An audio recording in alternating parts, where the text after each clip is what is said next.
How's it going, everybody? Well,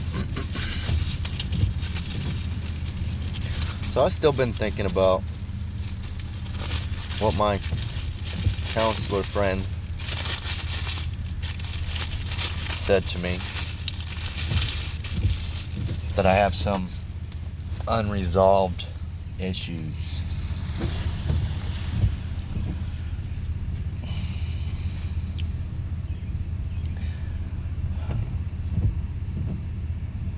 I still don't think I do. So, I'm gonna get a little personal. So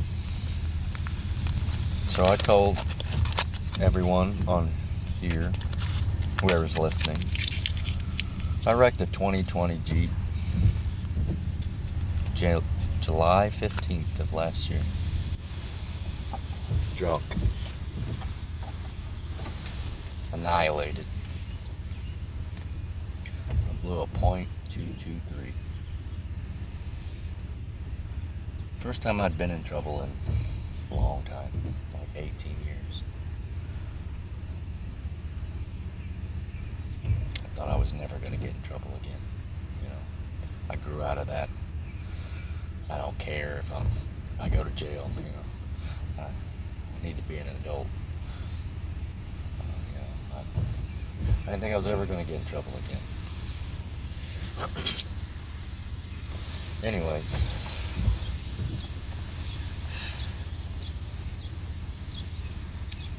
I really wish I was blackout drunk, but I wasn't. I remember every minute of it. And I'm not going to go into the whole details because I already told you the whole story in previous videos. But I thought that was the end. The end of everything.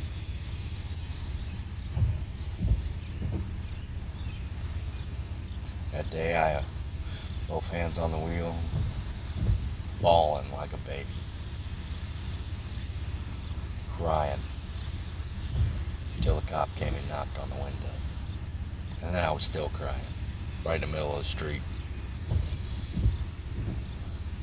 There was hundreds of people there, because I blocked traffic.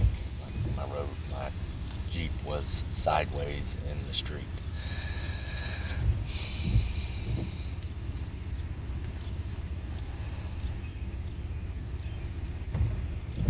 Like I said before, I have an awesome woman, awesome life, good job. You know, I'm in my kids' life, you know, get along with baby mama, you know, life was good. My bills were paid.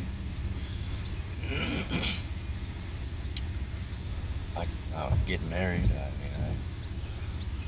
I didn't have a lot to complain about.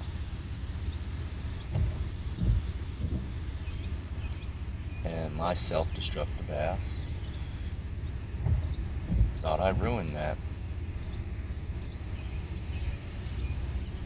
I'm very grateful that I didn't, but at that time in my life, I thought it was over. She told me we weren't together anymore. I had my daughter for the summer. She packed all her stuff up and left that night before I got out of jail, because I was in jail until the following morning. Nobody talked to me for the first couple days. I mean, besides, you know, how you getting to work today, or just a little bit. No one talked to me, had a conversation with me. I drank for that first week.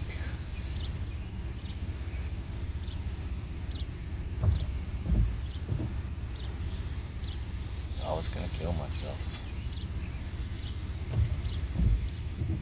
That day that I was gonna do it, I didn't want anybody feeling sorry for me, you know. I didn't text a whole bunch of people and I'm gonna do it. I was just gonna do it. You know,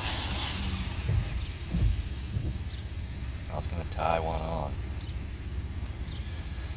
Well, anyways, and why I'm telling this story again is I think there might be some unresolved issues there. My woman, she came and found me that day. I don't know how, but she did. That's some kind of woman's intuition or something. I thought it was over. Even after she found me, I thought it was over with especially her. I just wrecked a $30,000 vehicle. Possibly going to prison. My kids hate me, my woman hates me. I'm probably gonna lose my job. Well, life's over, that's what was in my brain. I'm just gonna drink it away and take the coward's way out. In my mind, it was gonna be easier on everybody else if I just wasn't there. I really thought that way.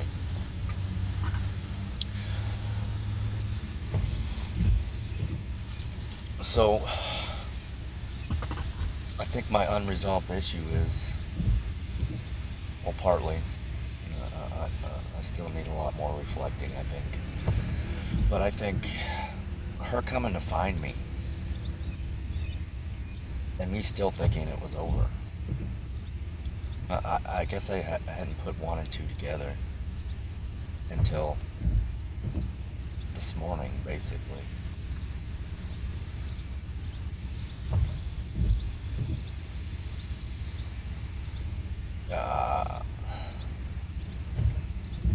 How my brain works, does she have a regret of being with me?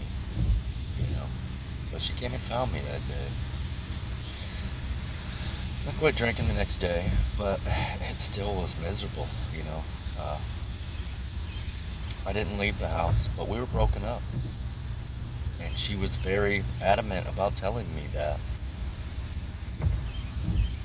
But she didn't say that she wanted me to leave, or she didn't tell me to get out either. And when I started out getting sober, I did it the same way I always do it. I'm gonna get sober because everyone's mad at me. I'm self-destructive, and people are worried about me. And I fucked up. I better get sober till everything smooths over, and that's pretty sure that was my thought process then.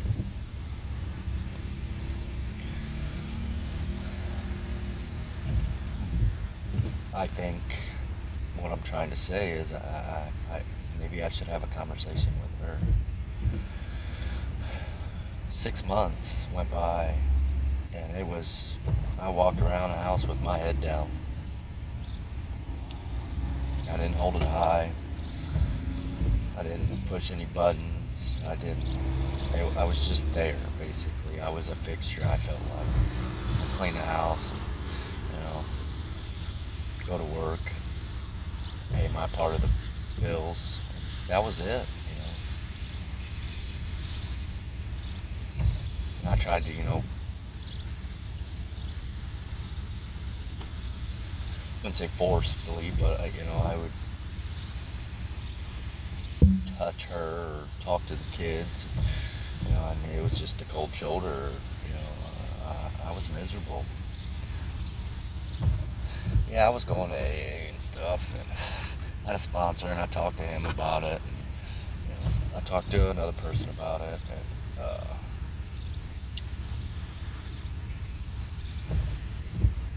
I was messed up. Like I still was in that thought process of I just want to end it. I want this pain to go away.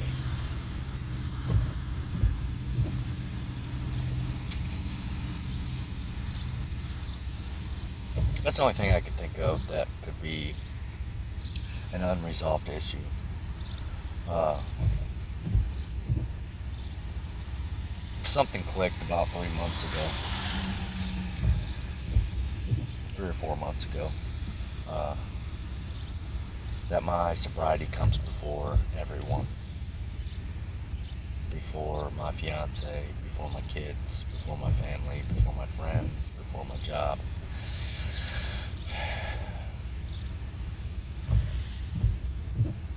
And I stopped trying to control the situation and being in my head. Don't get me wrong, I'm still in my head, you know. I still think about things, but I don't think about them as long and dwell and obsess and obsess and obsess and obsess about it. I ask myself why, and then I give it away.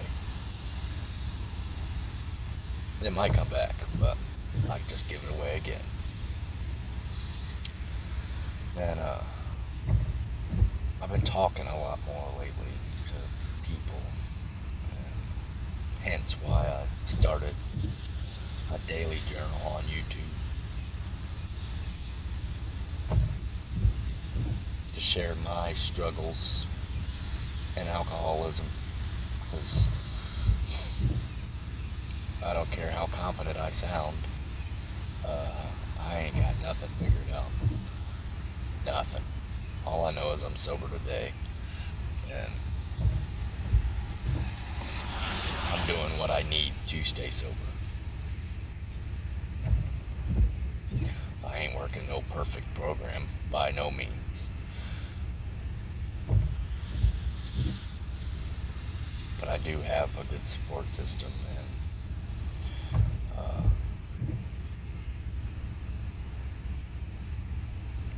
I'm slowly trying to change the way I think about things. It'll never change, but the way I think about it, I'm trying to change. Asking myself why and just giving it away on things I have no control over.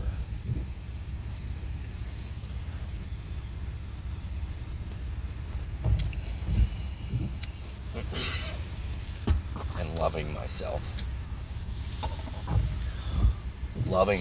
and being completely honest with myself.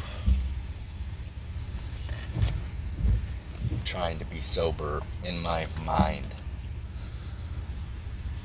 They don't really talk about that in AA. And like if you go to counseling, most counselors don't even agree with the AA program because they're not professionals and they're not getting to the root of the problem. Well, okay.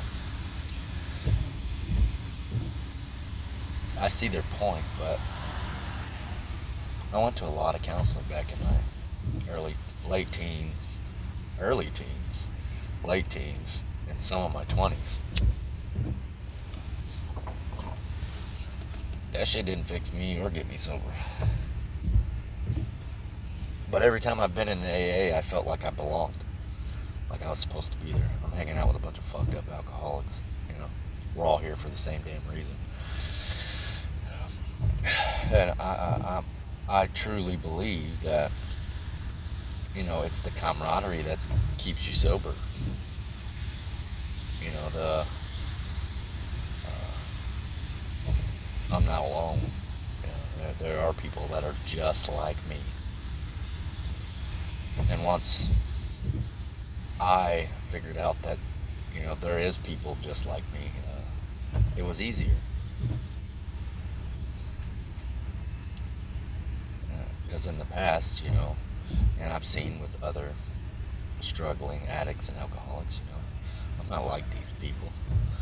Fucking weirdos. I didn't do that for, you know, my substance. You know, I didn't get that low. You know, everyone's got a different low. You know, and this low that I am now is not even my worst low. I've done way worse. Been way lower. Way lower. Everyone's bottom is different.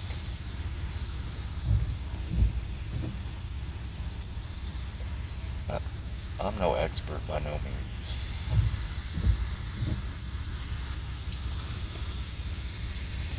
Uh, I'm sober today, and I'm glad I have the courage to do things like this now, because it does help me. You know, I'm gonna sound selfish here, but you kind of have to be when you're in sobriety. Your sobriety has to come first, and I don't care if people don't like what I have to say, or even if it helps someone. I hope it helps someone, but uh, the point of me talking is uh, it helps me, and if anyone ever sees one of my videos and wants to talk, I'm down. Just shoot me a comment, man. I might give you my Snapchat or phone number, whatever. I'll need it just as much as you, and the camaraderie is what keeps you sober. And then maybe you'll figure out how to work the program, or maybe you'll get yourself in counseling, or I don't know. Everyone does their own thing to stay sober, and no one does it the same.